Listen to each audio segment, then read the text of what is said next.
श्रीविष्णुसहस्रनामस्तोत्रम् शान्ताकारं भुजगशयनं पद्मनाभं सुरेशं विश्वाधारं गगनसदृशं मेघवर्णं शुभांगं लक्ष्मीकान्तं कमलनयनं योगिभिर्ध्यानगम्यं वन्दे विष्णुं भवभयहरं सर्वलोकैकनाथम्। ॐ श्रीपरमात्मने नमः। यस्य स्मरणमात्रेण जन्मसंसारबन्धनात् विमुच्यते नमस्तस्मै विष्णवे प्रभविष्णवे। नमः समस्तभूतानां आदिभूताय बुभृते अनेकरूपरूपाय विष्णवे प्रभविष्णवे। वैशम्पायन उवाच श्रुत्वा धर्मान् शेषेण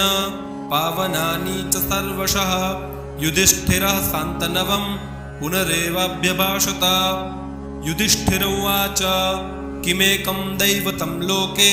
किं वाप्येकं परायणं स्तुवन्तः कं कमर्चन्तः प्राप्नुर्युर्मानवः शुभं। को धर्मः सर्वधर्माणां भवतः परमो मतः किं जपन्मुच्यते जन्तुर्जन्म संसारबन्धनात्। भीष्म उवाच जगत्प्रभुं देवदेव मनन्तं पुरुषोत्तमं स्तुवन्नाम सहस्रेण पुरुषः सततोत्थितः तमेव चार्चयन् नित्यं भक्त्या पुरुषमव्ययं ध्यायन् स्तुवन् नमस्यंश्च यजमानस्तमेव च। अनादिनिधनं विष्णुं सर्वलोकमहेश्वरं लोकाध्यक्षं स्तुवन् नित्यं सर्वदुःखातिगो भवेत्। ब्रह्मण्यं सर्वधर्वज्ञं लोकानां कीर्तिवर्धनं लोकनाथं महद्भूतं सर्वभूतभवोद्भवम्। एष मे सर्वधर्माणां धर्मोऽधिकतमो मतः यद्भक्त्या पुण्डरीकाक्षं स्तवैरच्चैन्नरः सदा। परमं यो महत्तेजः परमं यो महत्तपः परमं यो महद्ब्रह्म परमं यः परायणं। पवित्राणां पवित्रं यो मङ्गलानां च मङ्गलं दैवतं दैवतानां च भूतानां यो व्ययः पिता।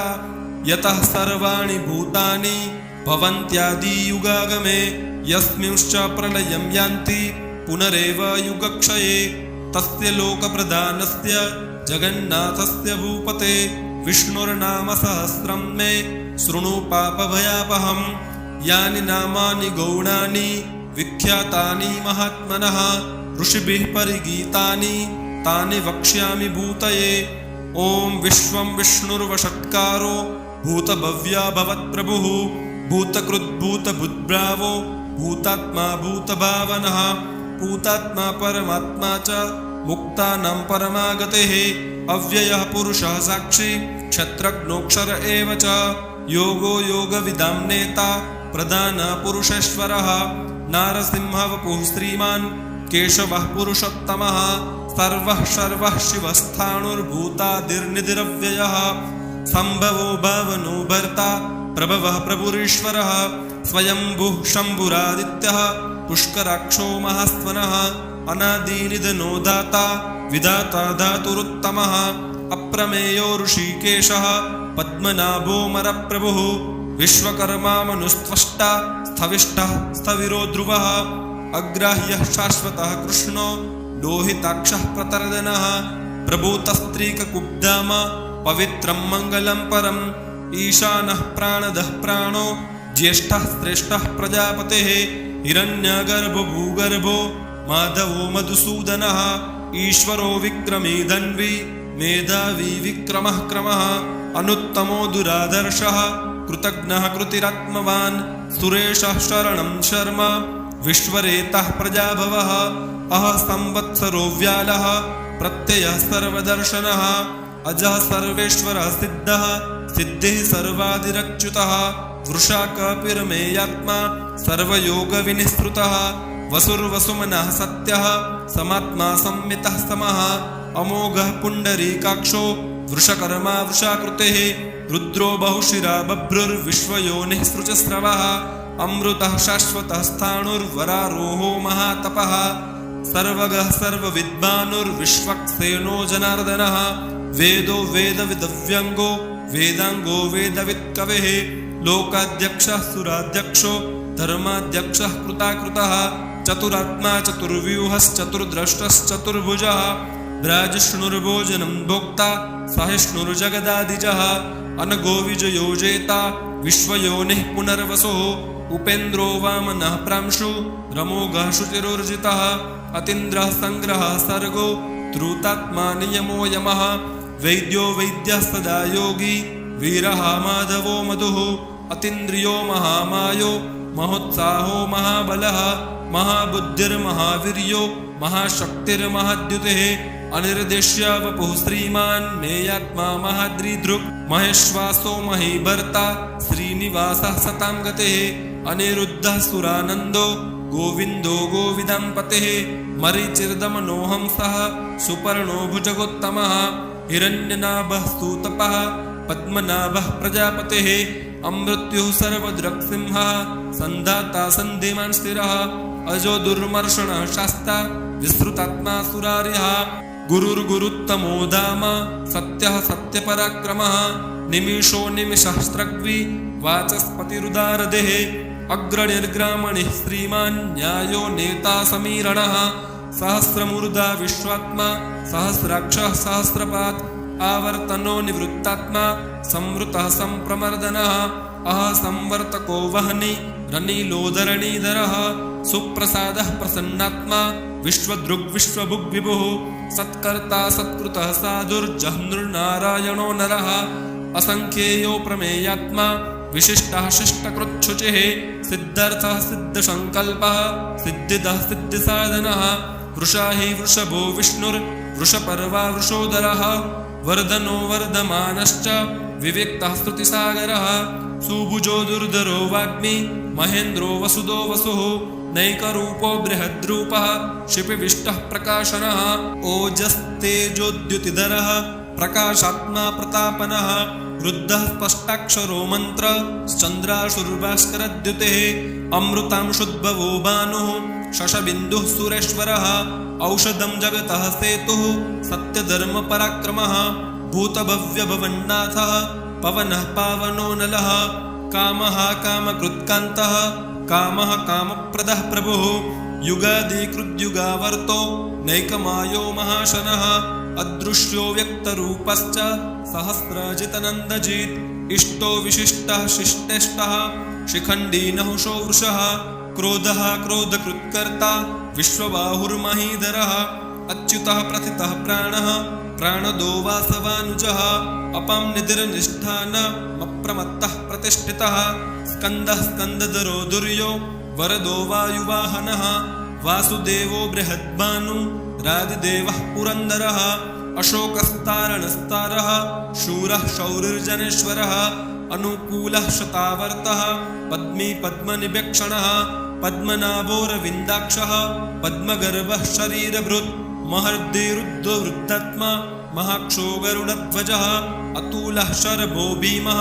समयज्ञो हविर्हरिः सर्वलक्षणलक्षणीयो लक्ष्मीवान् समितिञ्जयः विक्षरो रोहितो मार्गो हेतुर्दामोदरः सहः महीधरो महाभागो वेगवानमिताशनः उद्भवः क्षोभणो देवः श्रीगर्भः परमेश्वरः कारणं कारणं कर्ता विकर्ता गहनो गुहः व्यवसायो व्यवस्थानः संस्थानस्थानदो ध्रुवः परर्देः परमस्पष्टस्तुष्टः पुष्टः क्षुभेक्षणः रामो विरामो विरजो मार्गो नेयो नयो नयः वीरः शक्तिमतां श्रेष्ठो धर्मो धर्मविदुत्तमः वैकुण्ठः पुरुषः प्राणः प्राणदः प्रणवः पृथुः हिरण्यगर्भः शत्रुघ्नो व्याप्तो वायुर्दक्षजः ऋतुः सुदर्शनः कालः परमेष्ठी परिग्रहः उग्रः संवत्सरो दक्षो विश्रामो विश्वदक्षिणः विस्तारः स्थावरस्थाणुः प्रमाणं बीजमव्ययम् अर्थोऽनर्थो महाकोशो महाभोगो महाधनः अनिर्विण्णः स्थविष्ठो भूर्धर्मयूपो महामखः नक्षत्रनेमिर्नक्षत्री क्षमः क्षामः समीहनः यज्ञ इज्यो महेज्यश्च क्रतुः सत्रं सतां गतिः सर्वदर्शी विमुक्तात्मा सर्वज्ञो ज्ञानमुत्तमम् सुव्रतः सुमुखः सूक्ष्मः सुघोषः सुखदः सुरत् मनोहरजितक्रोधो वीरबाहुर्विदारणः स्वापनः स्ववशो व्यापी नैकात्मानैककर्मकृत् वत्सरो वत्सलो वत्सी रत्नगर्भो धनेश्वरः धर्मबुद्धर्मकृद्धर्मी सदशक्षरमक्षरम् अविज्ञाता सहस्रांशुर्विधाता कृतलक्षणः गभस्तीनेमि सत्त्वस्थः सिंहो भूतमहेश्वरः आदिदेवो महादेवो देवेशो देवभृद्गुरुः उत्तरो गोपतिर्गोप्ता ज्ञानगम्यः पुरातनः शरीरभूतभृद्भोक्ता कपीन्द्रो भूरिदक्षिणः सोमपोमृतपः सोमः पुरुजित्पुरुषोत्तमः विनयोजयः सत्यसन्धो दाशरः सात्वतां पतेः जीवो विनयिता साक्षी मुकुन्दो मितविक्रमः अम्भो निधिरनन्तात्मा महोदधिशयोऽन्तकः अजो महारः स्वाभव्यो जितामित्रः प्रमोदनः आनन्दो नन्दनो नन्दः सत्यधर्मा त्रिविक्रमः महर्षिः कपिलाचार्यः कृतज्ञो मेदिनीपतेः त्रिपदस्त्रिदशाध्यक्षो महाशृङ्गः कृतान्तकृत् महावराहो गोविन्दः सुषेणः कनकाङ्गदी गुह्यो गभीरो गहनो गुप्तश्चक्रगदाधरः वेदः स्वाङ्गोजितः कृष्णो दृढः सङ्कर्षणोच्युतः वरुणो वारुणो वृक्षः पुष्कराक्षो महामनः भगवन् भगहानन्दी वनमाली भलायुधः आदित्यो ज्योतिरादित्यः सहिष्णुर्गतिसप्तमः सुधन्वाखण्डपरशुर्दारुणो द्रविणप्रदः दिविस्पृक् सर्वदृग्व्यासो वाचस्पतिरयो निजः त्रिसामासामगः साम निर्वाणं भेषजं भिषक् संन्यासकृच्छमः शान्तो निष्ठा शान्तिः परायणम् शुभङ्गः शान्तिदस्रष्टा कुमुदः कुवलेशयः गोहितो गोपतिर्गोप्ता वृषभाक्षो वृषप्रियः अनिर्वर्ती निवृत्तात्मा संक्षिप्ताक्षेमकृच्छिवः श्रीवत्सवक्षः श्रीवासः श्रीपते श्रीमतांवरः श्रीधः श्रीसः श्रीनिवासः श्रीनिधिः श्रीविभावनः श्रीधरः श्रीकरः श्रेयः श्रीमल्लोकत्रयाश्रयः स्वक्षः स्वङ्गः शतानन्दो नन्दिर्ज्योतिर्गणेश्वरः विजितात्मा विधेयात्मा सत्कीर्तिच्छिन्न संशयः उदीर्णः सर्वतश्चक्षुरनीशः शाश्वतस्थिरः भूषयो भूषणो भूतिर्विशोकः शोकनाशनः अर्चिष्मानर्चितः कुम्भो विशुद्धात्मा विशोधनः अनिरुद्धो प्रतिरथः प्रद्युम्नो मितविक्रमः कालनेमिनिः वीरः शौरिः शूरजनेश्वरः त्रिलोकात्मा त्रिलोकेशः केशवः केशिः हरेः कामदेवः कामपालः कामी कान्तः कृतागमः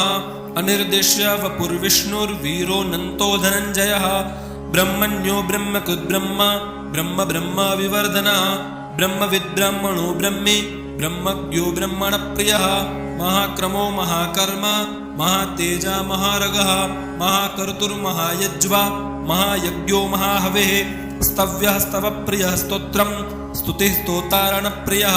पूर्णः पूरयिता पुण्यः पुण्यकीर्तिर्नामयः मनोजवस्तीर्थकरो वसुरेता वसुप्रदः वसुप्रदो वासुदेवो वसुर्वसुमना हवेः सद्गते सत्कृते सत्ता सद्भुते सत्परायणः शूरसेनो यदुश्रेष्ठः सन्निवासः सुयामुनः भूतावासो वासुदेवः सर्वासुनिलयो नलः दर्पः दर्पदो दृप्तो दुर्धरोऽथ पराजितः विश्वमूर्तिर्महामूर्तिर्दीप्तमूर्तिरमूर्तिमान् अनेकमूर्तिरव्यक्तः शतमूर्तिः शताननः एको नैकः स्तवः कः किं यत्तत्पदमनुत्तमम् लोकबन्धुर्लोकनाथो माधवो भक्तवत्सलः सुवर्णवर्णो हेमाङ्गो वराङ्गश्चन्दनाङ्गदे वीरः विषमः शून्यो क्रूता क्षीरचलश्चलः अमानीमानदो मान्यो लोकस्वामी त्रिलोकदृक् सुमेधा मेधजो धन्यः सत्यमेधाधराधरः तेजो वृषोद्युतिधरः सर्वशस्त्रभृताम्बरः प्रग्रहो निग्रहो व्यग्रो नैकशृङ्गो गदाग्रजः चतुर्मूर्तिश्चतुर्बाहुश्चतुर्व्यूहश्चतुर्गतेः चतुरात्मा चतुर्भावश्चतुर्वेदविदेकपात् समावर्तो निवृत्तात्मा दुर्जयो दुरतिक्रमः दुर्लभो दुर्गमो दुर्गो दुरावासो दुरारिः शुभङ्गो लोकसारङ्गः सुतन्तुस्तन्तुवर्धनः इन्द्रकर्मा महाकर्मा कृतकर्मा कृतागमः उद्भवः सुन्दरः सुन्दो रत्ननाभः स्तुलोचनः अर्को वाजसनः शृङ्गी जयन्तः सर्वविजये सुवर्णबिन्दुरक्षोभ्यः सर्ववागीश्वरेश्वरः महारथो महागर्तो महाभूतो महानिधिः कुमुदः कुन्दरः कुन्दः पर्जन्यः पावनोऽनिलः अमृताशोऽमृतवपुः सर्वज्ञः सर्वतोमुखः सुलभः सुव्रतः सिद्धः शत्रुजिच्छत्रुतापनः न्यग्रोधोदुम्बरोऽश्वत्थश्चारुणाद्रशूदनः सहस्रार्ची सप्तजिह्वः सप्तैदः सप्तवाहनः अमूर्तिरनगोचिन्त्यो भयकृद्भयनाशनः अणुर्बृहत्कृशः स्थूलो गुणभृन्निर्गुणो महान् अधृतः स्वधृतः स्वस्य प्राग्वंशो वंशवर्धनः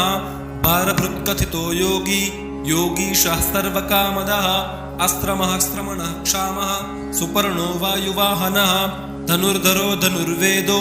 दण्डो दमयितादमः अपराजितः सर्वसहो नियन्ता नियमो यमः सत्त्ववान् सात्विकः सत्यः सत्यधर्मपरायणः अभिप्रायः प्रियर्होर्हः प्रियकृत्प्रीतिवर्धनः विहाय सगतिर्ज्योतिः सुरुचिर्हूतभुग्विभुः रविर्विरोचनः सूर्यः सविता रविलोचनः अनन्तो हूतभृग्भोक्ता सुखदो नैकजोग्रजः अनिर्विण्णः सदामर्षि लोकाधिष्ठानमद्भुतः सनातनतमः कपिलः कपिरव्ययः स्वस्तिदः स्वस्तिकृत् स्वस्ति स्वस्तिभुक् स्वस्ति दक्षिणः अरौद्रः कुण्डली चक्रे विक्रम्युर्जितशासनः शब्दातिगः शब्दसः शिशिरः सर्वरीकरः अक्रूरः पेशलो दक्षो दक्षिणः क्षमिणाम्बरः विद्वत्तमो वीतभयः पुण्यश्रवणकीर्तनः उत्तारणो दुष्कृतिः पुण्यो दुःस्वप्ननाशनः वीरः रक्षणः सन्तो जीवनः पर्यवस्थितः अनन्तरूपोऽनन्तस्त्रिर्जितमन्युर्भयापहः चतुरस्रो गभीरात्मा विदिशो व्यादिशो दिशः अनादिर्भुर्भुवो लक्ष्मीः सुवीरो रुचिराङ्गदः जननो जनजन्मादिर्भीमो भीमपराक्रमः आधारनिलयो दाता पुष्पहासः प्रजागरः उद्वर्गः सत्पथाचारः प्राणदः प्रणवः प्रणः प्रमाणं प्राणनिलयः प्राणभृत्प्राणजीवनः तत्त्वं तत्त्वविदेकात्मा जन्ममृत्युजरातिगः भूर्भुवस्वस्तरुस्तारः सविता प्रपितामहः यज्ञो यज्ञपतिर्यज्वा यज्ञाङ्गो यज्ञवाहनः यज्ञभृग्यज्ञकृद्यज्ञे यज्ञभृग्यज्ञसाधनः यज्ञान्तकृद्यज्ञगृह्यं मन्नमन्नाद एव च आत्मयोनिः स्वयं जातो वैखानः सामगायनः देवकीनन्दनः स्रष्टा क्षितीशः पापनाशनः शङ्खबृन्नन्नकी चक्री सार्ङ्गधन्वागदाधरः रथाङ्गपाणिरक्षोभ्यः सर्वप्रहरणायुधः सर्वप्रहरणायुध ॐ नम इतीदं कीर्तनीयस्य केशवस्य महात्मनः नाम्नां सहस्रं दिव्यानाम् अशेषेण प्रकीर्तितं य इदं शृणुयान्नित्यं यश्चापि परिकीर्तयेत् नाशुभं प्राप्नुयात् किञ्चित् सोमुत्रेह च मानवः वेदान्तको ब्राह्मणः स्यात् क्षत्रियो विजयी भवेत् वैश्यो धनसमृद्धः स्यात् शूद्रः सुखमवाप्नुयात् धर्मार्थी प्राप्नुयात् धर्मम् अर्थार्थी चार्थमप्नुयात् कामानवाप्नुयात् कामे प्रजार्थी प्राप्नुयात् प्रजाम् भक्तिमान्यः सदुत्थाय शुचिस्तद्गतमानसः सहस्रं वासुदेवस्य नाम्नामेतत् प्रकीर्तयेत् यशः प्राप्नोति विपुलं याति प्राधान्यमेव च अचलं श्रियमाप्नोति श्रेयः प्राप्नोत्युनुत्तमम् न भयं क्वचिदाप्नोति वीर्यं तेजश्च विन्दति भवत्यरोगोद्युतिमान् बलरूपगुणान्वितः रोगार्तो मुच्यते रोगात् बद्धो मुच्येत बन्धनात् भयान्मुच्येत भीतस्तु मुच्येतापन्न आपदः दुर्गुणात्यतितरत्याशु पुरुषः पुरुषोत्तमम् स्तुवन्नाम सहस्रेण नित्यं भक्तिसमन्वितः वासुदेवाश्रयो मर्त्यो वासुदेवपरायणः सर्वपापविशुद्धात्मा याति ब्रह्म सनातनम् न वासुदेव भक्तानाम् अशुभं विद्यते क्वचित् जन्म मृत्युजरा व्याधि भयं नैवोपजायते इमं स्तवमधीयानः श्रद्धा भक्तिसमन्वितः युज्येतात्मसुखशान्ति श्रीधुतिस्मृतिकीर्तिभिः न क्रोधो न च मत्सर्यं न लोभो न शुभा मतिः भवन्ति कृतपुण्यानां भक्तानां पुरुषोत्तमे द्यौः स चन्द्रार्कनक्षत्रा खं दिशो भूर्महोदधिः वासुदेवस्य वीर्येण विद्रुतानि महात्मनः ससुरासुरगन्धर्वं स यक्षोरगराक्षसं जगद्वशे वर्ततेदं कृष्णस्य सचराचरम् इन्द्रियाणि मनोबुद्धेः सत्त्वं तेजो बलं धृतिः वासुदेवात्मकन्याहुः क्षत्रं क्षत्रज्ञ एव च सर्वागमनमाचारः प्रथमं परिकल्पते आचारप्रभवो धर्मो धर्मस्य प्रभुरच्युतः ऋषयः पितरो देवा महाभूतानि धातवः जङ्गमा जङ्गमं चेदं जगन्नारायणोद्भवं योगो ज्ञानं तथा साङ्ख्यं विद्या शिल्पादिकर्म च वेदः शास्त्राणि विज्ञानम् एतत् सर्वं जनार्दनात् एको विष्णुर्महद्भूतं पृथग्भूतान्यनेकशः त्रिलोकान् व्याप्य भूतात्मा भुङ्क्ते विश्वभुगव्ययः इमं स्तवं भगवतो विष्णुर्व्यासेन कीर्तितं पठेद्य इच्छेत् पुरुषः श्रेयः प्राप्तुं सुखानि च विश्वेश्वरमजं देवं जगतः प्रभवाप्ययं भजन्ति ये पुष्कराक्षं न ते यान्ति पराभवम् ओं तत्सदिति श्रीमहाभारते शतसाहस्र्यां संहितायां वैयासिक्यामानुशासनिके पर्वणि भीष्मयुधिष्ठिरसंवादे श्रीविष्णुर्दिव्यसहस्रनामस्तोत्रम् ओं तत्सत् श्रीकृष्णार्पणमस्तु। अथ श्री संतानगोपालस्तोत्रम् श्रीशं कमलपत्राक्षं देवकीनन्दनं हरिं सूतसम्प्राप्तये कृष्णं नमामि मधुसूदनं नमाम्यहं वासुदेवं सूतसम्प्राप्तये हरिं यशोदाङ्कगतं बालं गोपालं नन्दनन्दनम् अस्माकं पुत्रलाभाय गोविन्दं मुनिवन्दितं नमाम्यहं वासुदेवं देवकीनन्दनं सदा गोपालं डिम्भकं वन्दे कमलापतिमच्युतं पुत्रसम्प्राप्तये कृष्णं नमामि यदुपुङ्गवं पुत्रकामेष्टिफलदं कञ्जाक्षं कमलापतिं देवकीनन्दनं वन्दे सूतसम्प्राप्तये मम पद्मापते पद्मनेत्र पद्मनाभ जनार्दन देहि मे तनयं श्रीश वासुदेव जगत्पते यशोदाङ्कगतं बालं गोविन्दं मुनिवन्दितम् अस्माकं पुत्रलाभाय नमामि श्रीशमच्युतं श्रीपते देवदेवेश दीनार्तिहरणाच्युत गोविन्द मे सुतं देहि नमामि त्वां जनार्दन भक्तकामद गोविन्द भक्तं रक्ष शुभप्रद देहि मे तनयं कृष्ण रुक्मिणी वल्लभ प्रभो रुक्मिणीनाथ सर्वेश देहि मे तनयं सदा भक्तमन्दार पद्माक्ष त्वामहं शरणं गतः देवकीसूत गोविन्द वासुदेव जगत्पते देहि मे तनयं कृष्ण त्वामहं शरणं गतः वासुदेव जगद्वन्द्य श्रीपते पुरुषोत्तम देहि मे तनयं कृष्ण त्वामहं शरणं गतः कञ्जाक्ष कमलानाथ परकारुरुणिकोत्तम देहि मे तनयं कृष्ण त्वामहं शरणं गतः लक्ष्मीपते पद्मनाभ मुकुन्द मुनिवन्दित देहि मे तनयं कृष्ण त्वामहं शरणं गतः कार्यकारणरूपाय वासुदेवाय ते सदा नमामि पुत्रलाभार्थं सुखदाय बुधाय ते राजीवनेत्र श्रीराम रावणारे हरे कवे तुभ्यं नमामि देवेश तनयं देहि मे हरे अस्माकं पुत्रलाभाय भजामि त्वां जगत्पते देहि मे तनयं कृष्ण वासुदेव रमापते श्रीमानिनी मानचोर गोपीवस्त्रापहारक देहि मे तनयं कृष्ण वासुदेव जगत्पते अस्माकं पुत्रसम्प्राप्तिं कुरुष्व यदुनन्दन रमापते वासुदेव मुकुन्द मुनिवन्दित वासुदेव सुतं देहि तनयं देहि माधव पुत्रं मे देहि श्रीकृष्ण वत्सं देहि महाप्रभो डिम्बकं देहि श्रीकृष्ण आत्मजं देहि राघव भक्तमन्दार मे देहि तनयं नन्दनन्दन नन्दनं देहि मे कृष्ण वासुदेव जगत्पते कमलानाथ गोविन्द मुकुन्द मुनिवन्दित अन्यथा शरणं नास्ति त्वमेव शरणं मम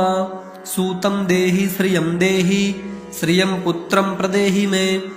यशोदास्तन्यपानज्ञं पिबन्तं यदुनन्दनं वन्देऽहं पुत्रलाभार्थं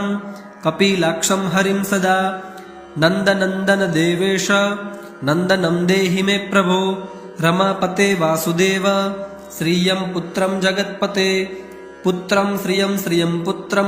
पुत्रं मे देहि माधव अस्माकं दीनवाक्यस्य अवधारय श्रीपते गोपालडिम्ब गोविन्द वासुदेव रमापते अस्माकं डिम्बकं देहि श्रियं देहि जगत्पते मद्वाञ्छितफलं देहि देवकीनन्दनाच्युत मम पुत्रार्थितं धन्यं कुरुष्व यदुनन्दन याचेऽहं त्वां श्रियं पुत्रं देहि मे पुत्रसम्पदं भक्तचिन्तामणे राम कल्पवृक्ष महाप्रभो आत्माजं नन्दनं पुत्रं कुमारं डिम्भकं सुतम् अर्भकं तनयं देहि सदा मे रघुनन्दन वन्दे सन्तानगोपालं माधवं भक्तकामदम् अस्माकं पुत्रसम्प्राप्त्यै सदा गोविन्दमच्युतम् ओङ्कारयुक्तं गोपालं श्रीयुक्तं यदुनन्दनं कलिं युक्तं देवकीपुत्रं नमामि यदुनायकम् वासुदेव मुकुन्देश गोविन्द माधवाच्युत देहि मे तनयं कृष्ण रमानाथ महाप्रभो राजीवनेत्र गोविन्द कपिलाक्ष हरे प्रभो समस्त काम्यवरद देहि मे तनयं सदा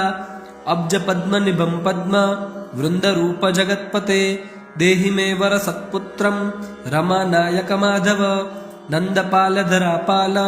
गोविन्द यदुनन्दन देहि मे तनयं कृष्ण रुक्मिणी वल्लभ प्रभो दासमन्दार गोविन्द मुकुन्द माधवाच्युत गोपाल पुण्डरीकाक्ष देहि मे तनयं श्रियं यदुनायक पद्मेश नन्दगोपवधूसुत देहि मे तनयं कृष्ण श्रीधर प्राणनायक अस्माकं वाञ्छितं देहि पुत्रं रमापते भगवन् कृष्ण सर्वेश वासुदेव जगत्पते रमा हृदय संभार सत्यभामा मनः प्रिय देहि मे तनयं कृष्ण रुक्मिणी वल्लभ प्रभो चन्द्रसूर्याक्ष गोविन्द पुण्डरीकाक्ष माधव अस्माकं भाग्यसत्पुत्रं देहि देव जगत्पते कारुण्यरूप पद्माक्ष पद्मनाभ समर्चित देहि मे तनयं कृष्ण देवकी नन्दनन्दन देवकी सूत श्रीनाथ वासुदेव जगत्पते समस्त कामफलद देहि मे तनयं सदा भक्तमन्दार गम्भीर शङ्कराच्युत माधव देहि मे तनयं गोप बालवत्सल श्रीपते वासुदेवेश देवकी प्रियनन्दन भक्तमन्दार मे देहि तनयं जगतां प्रभो जगन्नाथ रमानाथ भूमिनाथ दयानिधे वासुदेवेश सर्वेश देहि मे तनयं प्रभो श्रीनाथ कमलपत्राक्ष वासुदेव जगत्पते देहि मे तनयं कृष्ण त्वामहं शरणं गतः दासमन्दार गोविन्द भक्तचिन्तामणे प्रभो देहि मे तनयं कृष्ण त्वामहं शरणं गतः गोविन्द पुण्डरीकाक्ष रमानाथ महाप्रभो देहि मे तनयं कृष्ण त्वामहं शरणं गतः श्रीनाथ कमलपत्राक्ष गोविन्द मधुसूदन मत्पुत्र फलसिद्ध्यर्थं भजामि त्वां जनार्दन स्तन्यं पिबन्तं जननीमुखम्बुजं विलोक्य मन्दस्मितमुज्ज्वलाङ्गं स्पृशन्तमन्यस्तनमङ्गुलीभिर्वन्दे यशोदाङ्कगतं मुकुन्दम् याचेऽहं पुत्रसन्तानं भवन्तं पद्मलोचन देहि मे तनयं कृष्ण त्वामहं शरणं गतः अस्माकं पुत्रसम्पत्तेश्चिन्तयामि जगत्पते शीघ्रं ने देहि दातव्यं भवता मुनिवन्दित वासुदेव जगन्नाथ श्रीपते पुरुषोत्तम कुरु मां पुत्रदत्तं च कृष्णदेवेन्द्रपूजित कुरु मां पुत्रदत्तं च यशोदाप्रियनन्दन मह्यं च पुत्रसन्तानं दातव्यं भवता हरे वासुदेव जगन्नाथ गोविन्द देवकीसुत देहि मे तनयं राम कौसल्याप्रियनन्दन पद्मपत्राक्ष गोविन्द विष्णो वामन माधव देहि मे तनयं सीता प्राणनायक राघव कञ्जाक्ष कृष्णदेवेन्द्र मण्डित मुनिवन्दित लक्ष्मणाग्रज श्रीराम देहि मे तनयं सदा देहि मे तनयं राम दशरथ प्रियनन्दन सीतानायक कञ्जाक्ष मुचुकुन्दवरप्रभ विभीषणस्य या लङ्का प्रदत्ता भवता पुरा अस्माकं तत्प्रकारेण तनयं देहि माधव भवदीयपदाम्भोजे चिन्तयामि निरन्तरं देहि मे तनयं सीता प्राणवल्लभ राघव राममत्काम्यवरद पुत्रोत्पत्तिफलप्रद देहि मे तनयं श्रीश कमलासनवन्दित राम राघव सीतेश लक्ष्मणानुज देहि मे भाग्यवत्पुत्रसन्तानं दशरथात्मज श्रीपते देवकी गर्भसञ्जात यशोदाप्रियनन्दन देहि मे तनयं राम कृष्णगोपाल माधव कृष्णमाधव गोविन्द वामनाच्युत शङ्कर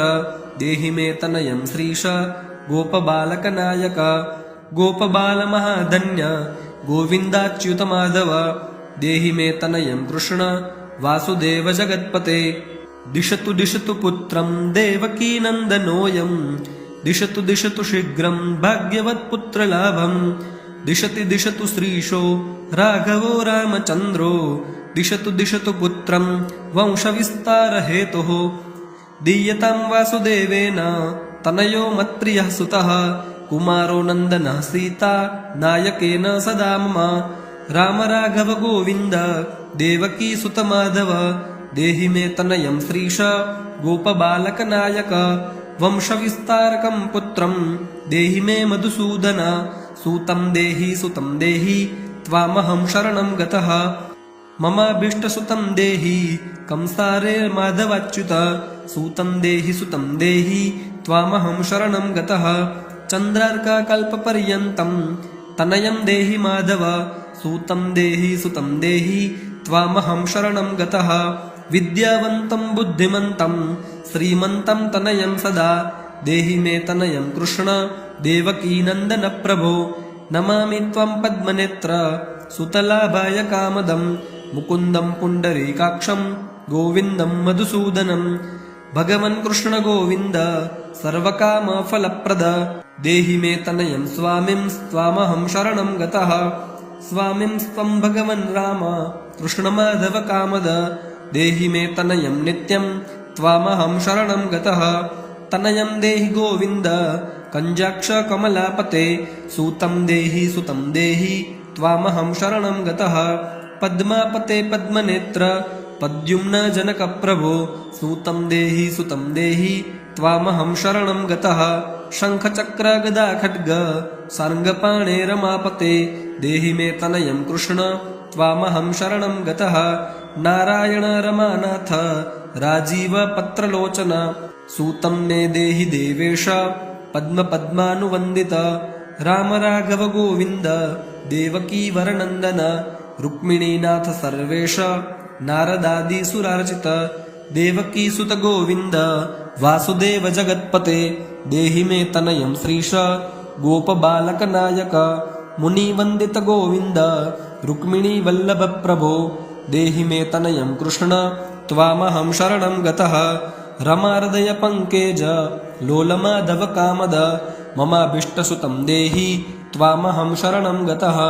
वासुदेव रमानाथ दासानां मङ्गलप्रद देहि मे तनयं कृष्ण त्वामहं शरणं गतः कल्याणप्रद गोविन्द मुरारे मुनिवन्दित देहि मे तनयं कृष्ण त्वामहं शरणं गतः पुत्रप्रद मुकुन्देश रुक्मिणी वल्लभ प्रभो देहि मे तनयं कृष्ण त्वामहं शरणं गतः पुण्डरीकाक्ष गोविन्द वासुदेव जगत्पते देहि मे तनयं कृष्ण त्वामहं शरणं गतः दयानिधे वासुदेव मुकुन्द मुनिवन्दित देहि मे तनयं कृष्ण त्वामहं शरणं गतः पुत्रसम्पत्प्रदातारं गोविन्दं देवपूजितं वन्दामहे सदा कृष्णं पुत्रलाभप्रदायिनं कारुण्यनिधये गोपी वल्लभाय मुरारये नमस्ते पुत्रलाभार्थं देहि मे तनयं विभो नमस्तस्मै रमेशाय रुक्मिणीवल्लभाय ते देहि मे तनयं श्रीश गोपबालकनायक नमस्ते वासुदेवाय नित्यश्रीकामुकाय च पुत्रदाय च सर्पेन्द्र शायिने रङ्गशायिने रङ्गशायिन्द्रमानाथ मङ्गलप्रदमाधव देहि मे तनयं श्रीश गोपबालकनायक